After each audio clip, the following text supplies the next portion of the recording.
हे बघा काय, आज किती वर्षांनी मी खाते परत खेकडे.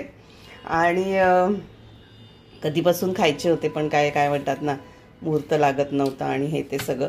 पण मी आता जो मागेही बोलली, माझा एक फिश विकणारा दादा आहे हिमांशू, तर त्याला मी सांगितलं की बाबा मला ते सगळं तू साफ करून देशील का. हो म्हणाला तो. तर हे बघा, ह्या सगळ्या माद्या आहेत खेकडे, आणि हे साफ करणंच फार मोठं असतं काम. तर ह्याच्यावर जे कवर असतं वगैरे ते सगळं त्याने मला छान काढून धुवून बिन दिले आणि मग पाठवले त्याने. तो स्वतःच येऊन देऊन गेला. त्याच्यानंतर हे खेकड्याचे मोठे पाय आणि हे बारीक बारीक पाय असतात.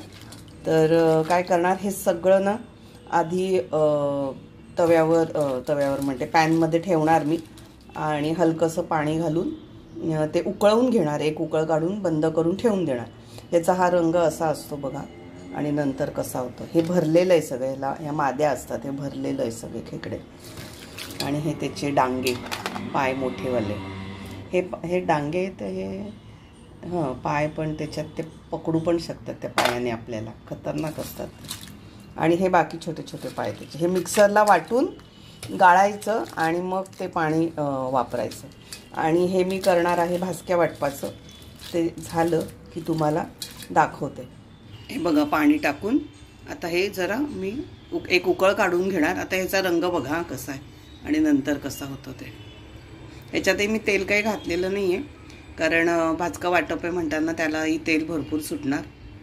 दॅट्स व्हाय. हे बघा, आता मी हे मिक्सरमध्ये थोडे थोडे टाकून वाटलेले आहेत आणि ते चिकट होतात ते. आणि टोपाला एक पातळ कपडा बांधला, त्याच्यावर हे चाळण, आणि मग हे मी असं गाळून घेणार. जर आपण त्याच्यातनं कच नाही राहता कामा त्याच्यासाठी. खायला मजा वाटते, पण करायला मेहनत अशी नाही आहे, पण काळजीपूर्वक करणं गरजेचं आहे.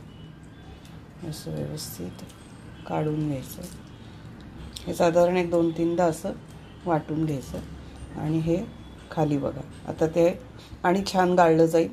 आणि मग ते थोडा वेळ बसू द्यायचं तरीसुद्धा, आणि मग वापरायचं पाणी. त्या जे आपण करट शिजवत ठेवले त्याच्यात ते पाणी ॲड करून टाकायचं. हे बघा कसला भन्नाट कलर झाला, आणि इतके छान भरलेले आहेत ना ते खेकडे, त्यामुळे ते आणि टेस्टी लागणार, खायला मजा येणार. आता मी हे जे डबल कॅटिबल फिल्टर करून जे पाणी टाकलं होतं, छोट्या छोट्याचे त्याचे पाय असतात, नांग्या असतात त्याचे,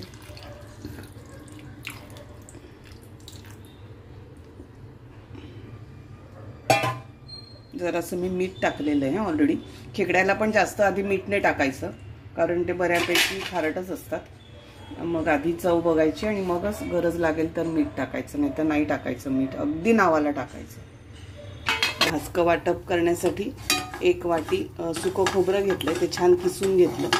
1 मोठा कांदा घेतला, आणि चांगला 1 मोठा चमचा धणे घेतले, कारण खेकडे कसे उष्ण असतात त्यामुळे धणे जास्त घातले. आणि आपल्या मसाल्यामध्ये ते असतेच धणे पावडर, पण हे उष्ण असल्यामुळे मी एक्स्ट्रा धणे पावडर ह्याच्यात घालते. हे आता छान भाजून झालं, हे थंड झालं की वाटून घेणार. आणि वाटून झालं की त्याच्यात लसूण, आलं आणि या 2 मिरच्या मी पण वाटपात टाकणार. आल्याचा तुकडा पण जास्त नाही घेतला आहे बघा, थोडाच घेतला आहे. हे बघा, वाटप लावलं आहे आणि हे असं क्रॅब मसाला तयार.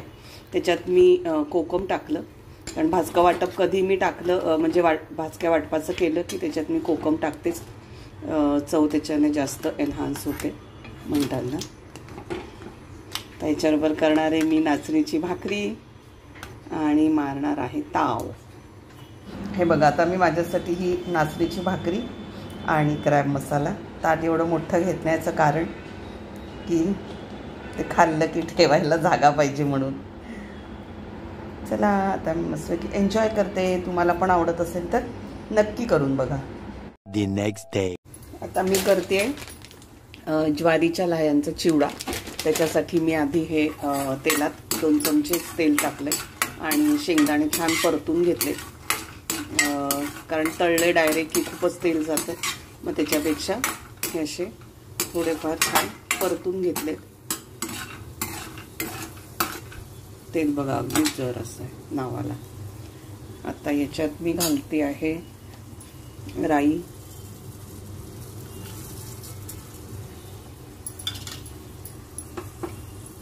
तेल जरा तिकडे करते कारण मला तेल जास्त नाही घालायचं आहे.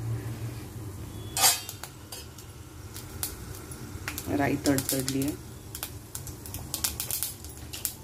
आता याच्यात टाकणार जिरं, त्याच्यानंतर बारीक मिरची, एकच मिरची घेतली ती बारीक चिरली आहे. आणि याचा भरपूर सारा कढीपत्ता. कढीपत्त्याला मी आधी धुवून नव्हता ठेवलेला, आत्ता घेतला, त्यामुळे त्याच्यात पाणी असल्यामुळे ते तडतडतं.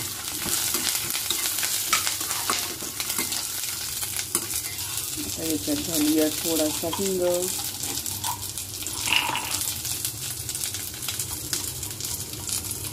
हिंग संपत आलाय. आणली मी ॲक्च्युली दुसरी डबी, पण वापरायला मी काढला अजून. हिंग असाही मला जास्तच लागतो जेवणामध्ये. सगळ्यातच मी हिंग वापरते. पोटाला पण चांगला हिंग आणि त्याच्याने ना सुगंध पण छान येतो हिंगामुळे. हिंगाचा सुगंध छान असतो असं, जो मला आवडतो. हे छान परतते आणि त्याच्यात टाकते लाह्या. लाह्या, ज्वारीच्या लाह्या तर किती पौष्टिक आहेत हे आपल्याला माहिती आहे, तरी मी आपली थोडीफार माहिती तुमच्यावर शेअर करते. लाह्या पौष्टिक आहेत, पचायला हलक्या, कोलेस्ट्रॉल शुगरसाठी उपयुक्त आहे, तसेच वजन कमी करण्यासाठी फायदेशीर, कफ आणि पित्तनाश करण्यासाठी योग्य, पोटभरीच्या आहेत, कधीही तुम्ही खाऊ शकतात. परंतु ह्या कोरड्या आहेत, भाजलेल्या आहेत, त्यामुळे वृक्षपणा आहे त्याच्यात. तर ज्यांना ऑलरेडी तसा वृक्षपणा असेल शरीरात तर त्यांनी दुधात किंवा पाण्यात त्याचं ते पीठ करायचं आणि मग त्याची पेज करून खायचं. छान झाला आहे आता परतून हा. आणि हे कढीपत्त्याचं पान पण बघा इतकं छान कुरकुरीत झालं आणि ते तसंच खायला पण छान वाटतं. मी हे आता अजून एक 2-3 मिनटं परतणार आणि मग गॅस बंद करणार. आता झालं आहे छान सगळं कुरकुरीत. आता जरा गॅस मी बंद करते आणि याच्यातच ठेवणार आणि परत तसंच मधून 1-2दा परतत राहणार. सांबारासाठी तेल गरम केलं आहे, राई तडतडली आहे, त्याच्यानंतर जिरं घातलं आहे. आता हळद, हिंग घालणार, कढीपत्ता आणि ही बाकी साहित्य. कांदा आहे, कढीपत्ता, टोमॅटो, लाल भोपळा आणि आता आधी हळद आणि हिंग घालणार. हळद हिंग घालून झाल्यावर सांबार मसाला घातला. मागच्या वेळेस मी केरळला गेली होती तिथून आणला होता तो घातला थोडा आणि एव्हरेस्टचा पण माझ्याकडे होता तोही घातला. आता हे छान परतलं आहे. तर आता ह्याच्यावर मस्तपैकी कढीपत्ता मी आत्ताच खाली जाऊन आणला.